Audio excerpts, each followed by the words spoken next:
the Evidence of Things Not Seen by James Baldwin. I remember a boy named Buddy just before or just after I joined the church. I was about 14, he was 17. I met him a few times, very briefly. He had been a friend of the older boys in church, but they no longer spoke to him. I remember seeing him for the last time on the avenue in the daytime.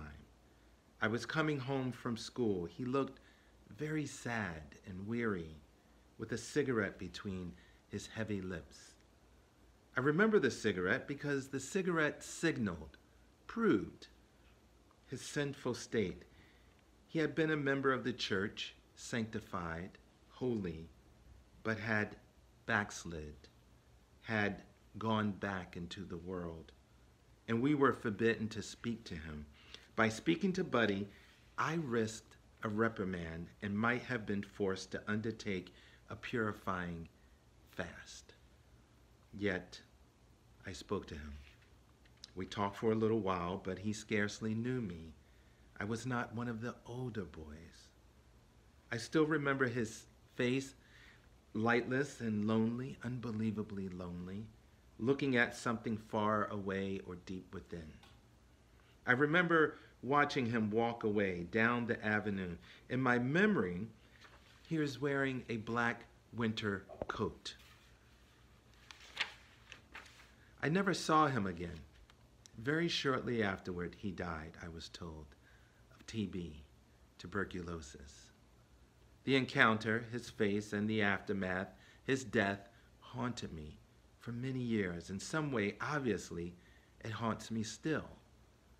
I had the feeling, dimly then, but very vividly later, that he died because he had been rejected by the only community he knew, that we had it in our power to bring the light back into his eyes. He was a sinner and he died, therefore, in sin, but we are all sinners. Let him who is without sin among you cast the first stone.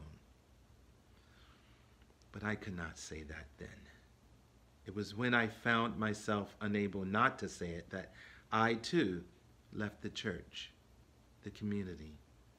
And it took me many years to realize that the community that had formed me had also brought about that hour and that rupture. I was acting, after all, on the moral assumptions I had inherited from the community that had produced me. I had been told to love everybody. Whoever else did not believe this, I did. The way of the transgressor is hard indeed, but it is hard because the community produces the transgressor in order to renew itself. I'm afraid that this mathematic, this inexorability will last as long as life lasts. And I would not have to risk sounding so grandiose were I not under the necessity of attempting to excavate the meaning of the word community, which, as I have understood it, simply means our endless connection with and responsibility for each other. I say all that to suggest this. There's something profound and unanswerable stirring in the consciousness of all mankind today. And our identities, with every breath we take, are being altered. There is nothing anyone can do to halt or prevent this metamorphosis. And if my memory of Buddy somehow triggers this apprehension, it has something to do with my sense that one is always doing one's first works over. The key to the presumed generality can be found only in the merciless particular. I have suggested that Buddy's rejection by the community helped bring about his death, left him no choice but death. This may seem an exaggerated statement, but I think that the exaggeration may be a useful one. For while there is no guarantee that the community could have, as a friend of mine put it, kissed the hurt away, his sense of being valued might have made the split-second difference between choosing life and choosing death. All of our lives really hang on some such tiny thread, and it is very dangerous not to know this. In any case, we are all born into communities, whether we like it or not, or know it or not, or whether or not we get along with the community. And when I speak of doing one's first works over, I am referring to the movement of the human soul in crisis, which then is forced to re-examine the depths from which it comes in order to strike water from the rock of the inheritance. In the 20th century and in the modern state, the idea, the sense of community has been submerged for a very long time. In the United States, the idea of community scarcely means anything anymore, as far as I can tell, except among the submerged, the lowly, the Native American, the Mexican, the Puerto Rican, the Black. These can be called communities because they are informed by their knowledge that only they of their community can sustain and recreate each other. The great, vast, shining republic knows nothing about them and cares nothing about them, recognizes their existence only in times of stress, as during a military adventure, say, or an election year, or when the dangerous situation erupts into what the republic generally calls a riot. And it goes without saying that these communities, incipient, wounded, or functioning, are between the carrot and the stick of the American dream. James Baldwin, The Evidence of Things Not Seen.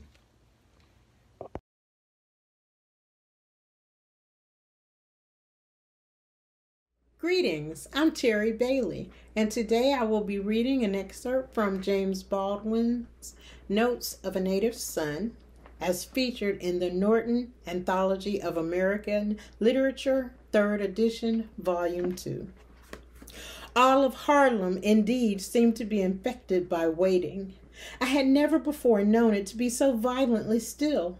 Racial tensions throughout this country were exacerbated during the early years of the war, partly because the labor market brought together hundreds of thousands of ill-prepared people, and partly because Negro soldiers, regardless of where they were born, received their military training in the South. What happened in the defense plants and army camps had repercussions, naturally, in every Negro ghetto. The situation in Harlem had grown bad enough for clergymen, policemen, educators, politicians, and social workers to assert in one breath that there was no crime wave, and to offer in the very next breath suggestions as to how to combat it. These suggestions always seemed to involve playgrounds, despite the fact that racial skirmishes were occurring in the playgrounds too. Playground or not, crime wave or not, the Harlem police force had been augmented in March, and the unrest grew. Perhaps, in fact, partly as a result of the ghetto's instinctive hatred of policemen. Perhaps the most revealing news item out of the steady parade of reports of muggings, stabbings, beatings, shootings, assaults, gang wars, and accusations of police brutality is the item concerning 6 Negro girls who set upon a white girl in a subway because, as they so accurately put it, she was stepping on their toes. Indeed, she was, all over the nation. I had never before been so aware of policemen, on foot, on horseback, on corners, everywhere, always 2 by 2, nor had I ever been so aware of small knots of people. They were on stoops and on corners and in doorways, and what was striking about them, I think, was that they did not seem to be talking. Never When I passed these groups, did the usual sound of a curse or a laugh ring out, and neither did there seem to be any hum of gossip. There was certainly, on the other hand, occurring between them communication extraordinarily intense. Another thing that was striking was the unexpected diversity of the people who made up these groups. Usually, for example, one would see a group of Sharpies standing on the street corner jiving the passing chicks, or a group of older men, usually for some reason in the vicinity of a barber shop, discussing baseball scores or the numbers, or making chilling observations about women they had known. Women, in a general way, tended to be seen less often together unless they were church women or very young girls, or prostitutes met together for an unprofessional instant. But that summer, I saw the strangest combinations. Large, respectable, churchly matrons standing on the stoops or the corners with their hair tied up, together with a girl in sleazy satin whose face bore the marks of gin and the razor, or heavy-set, abrupt, no-nonsense older men in company with the most disreputable and fanatical racemen, or these same racemen with the Sharpies, or these Sharpies with the churchly women. Seventh-day Adventists and Methodists and Spiritualists seemed to be hobnobbing with holy rollers, and they were all alike entangled with the most flagrant disbelievers. Something heavy in their stance seemed to indicate that they had all, incredibly, seen a common vision, and on each face there seemed to be the same strange, bitter shadow. Hi, I'm Zahir John Mohammed. I'm a Zell Writing Fellow at the University of Michigan, and this is from James Baldwin's Go Tell It on the Mountain. It's part 1. I looked down the line and I wondered. Everyone had always said that John would be a preacher when he grew up, just like his father. It had been said so often that John, without ever thinking about it, had come to believe it himself. Not until the morning of his 14th birthday did he really begin to think about it, and by then it was already too late. His earliest memories, which were in a way his only memories, were of the hurry and brightness of Sunday mornings. They all rose together on that day. His father, who did not have to go to work, and led them in prayer before breakfast. His mother, who dressed up on that day and looked almost young, with her hair straightened and on her head the close-fitting white cap that was the uniform of holy women. His younger brother, Roy, who was silent that day because his father was home. Sarah, who wore a red ribbon in her hair that day and was fondled by her father. And the baby, Ruth, who was dressed in pink and white and rode in her mother's arms to church. The church was not far away, floor blocks up Lenox Avenue, on a corner not far from the hospital. It was to this hospital that his mother had gone when Roy and Sarah and Ruth were born. John did not remember very clearly the first time she had gone to have Roy. Folks said that he had cried and carried on the whole time his mother was away.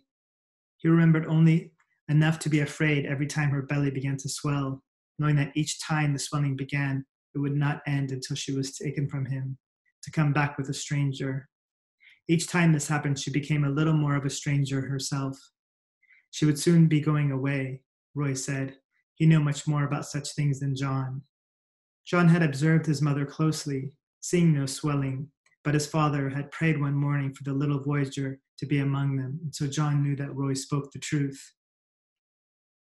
Every Sunday morning then, since John could remember, they had taken to the streets, the Grimes family on their way to church.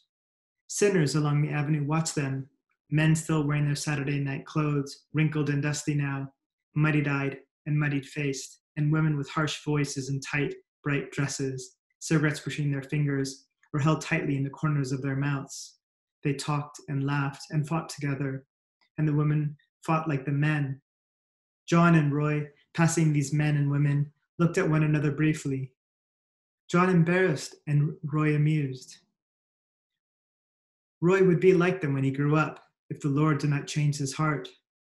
These men and women they passed on Sunday mornings had spent the nights in bars or in cat houses or on the streets or on rooftops or under the stars or under the stairs. They had been drinking. They had gone from cursing to laughter to anger to lust. Once he and Roy had watched a man and a woman in the basement of a condemned house. They did it standing up. The woman had wanted 50 cents and the man had flashed a razor. John had never watched again. He had been afraid, but Roy had watched them many times, and he told John he had done it with some girls down the block. And his mother and father, who went to church on Sundays, they did it too, and sometimes John heard them in the bedroom behind him over the sound of rats' feet and rat screams and the music and cursing from the harlot's house downstairs. Their church was called the Temple of the Fire Baptized. It was not the biggest church in Harlem, nor yet the smallest, but John had been brought up to believe it was the holiest and the best. His father was head deacon in this church. There were only two, the other a round black man named Deacon Braithwaite, and he took up the collection, and sometimes he preached. The pastor, Father James, was a genial, well-fed man with a face like a darker moon. It was he who preached on Pentecost Sundays and led revivals in the summertime, and anointed and healed the sick. On Sunday mornings and Sunday nights, the church was always full. On special Sundays, it was full all day. The Grimes family arrived in a body, always a little late, usually in the middle of Sunday school, which began at 9 o'clock. This lateness was always their mother's fault, at least in the eyes of their father. She could not seem to get herself and the children ready on time. Ever, and sometimes she actually remained behind, not to appear until the morning service, when all they arrived together. When they all arrived together, they separated upon entering the doors, father and mother going to sit in the adult class, which was taught by Sister McCandis, Sarah going to the infants class, John and Roy sitting in the intermediate, which was taught by Brother Elisha. When he was young, John had paid no attention in Sunday school and always forgot the golden text, which earned him the wrath of his father. Around the time of his 14th birthday, with all the pressures of church and home uniting to drive him to the altar, he strove to appear more serious and therefore less conspicuous. But he was distracted by his new teacher, Elisha, who was the pastor's nephew, who had not lately arrived from Georgia. He was not much older than John, only 17, and he was already saved and was a preacher.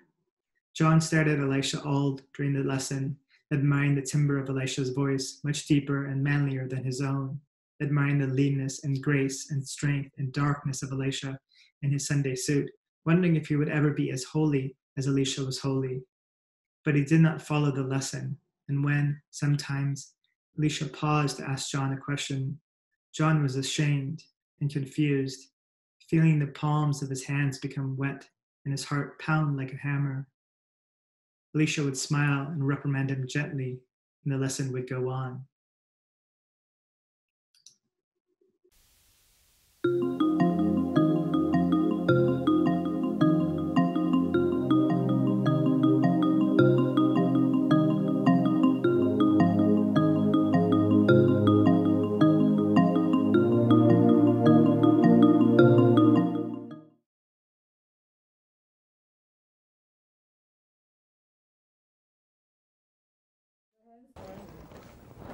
Well, I think I was in East Africa 2 weeks ago, and I was rather impressed by the level of radicalism which was manifest in that place. A number of very young people in Kenya have adopted the Marxist analysis of society. And I cannot quarrel with that. But I can't help feeling at the same time, it's a very, very sneaky feeling that my own aesthetic definition which I gave earlier on, would be a little uneasy about a narrowing of things to a point where we no longer accept the truth of the Igbo proverb that where something stands, something else will stand beside it. That was the recorded voice of Chinua Achebe, the man who spoke and we all heard, the man who wrote and shook our world.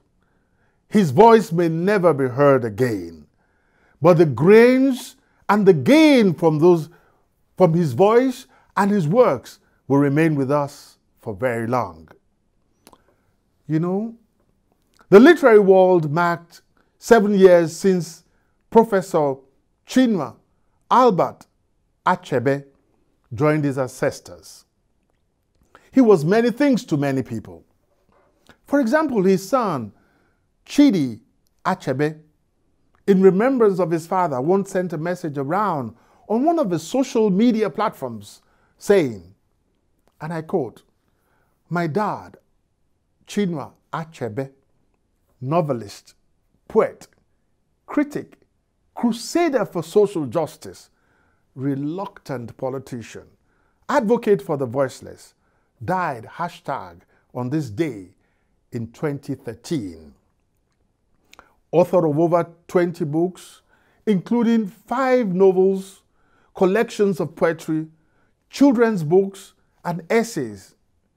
In his 1958 novel, Things Fall Apart, in his standout publication, it has sold more than 20 million copies, been translated into 57 languages, and read in schools across the globe.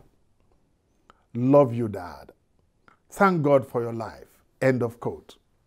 Now, let me take you to just about 10 years before the passing of his African Organic Library, when the master storyteller was still alive and kicking.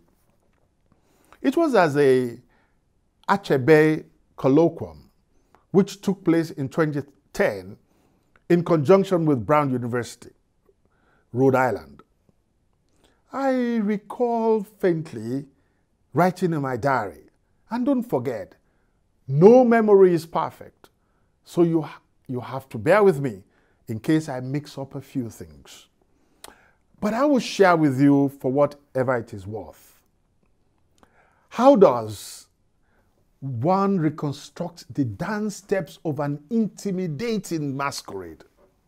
Alternatively, how easy would it be to tell a story where a master storyteller was in attendance?